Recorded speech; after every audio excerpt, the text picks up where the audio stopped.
Welcome back. This is a video by popular request. Today we're going to be looking at adding pages or links to our menu bar. We modify the menu bar through our Applications menu and then in Menu Builder.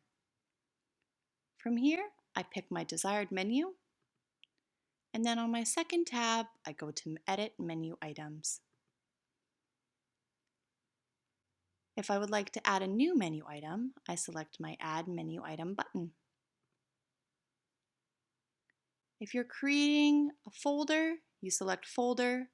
For best practice, adding a link or a page, select Link. I add my item title,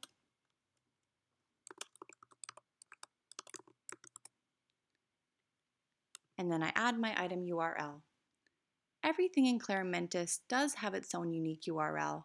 If I'm linking to a page within my intranet, I simply select my desired page and copy and paste that URL.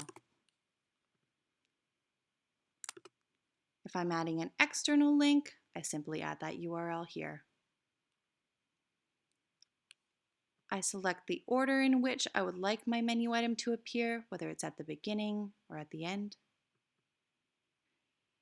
And then remember to save your changes.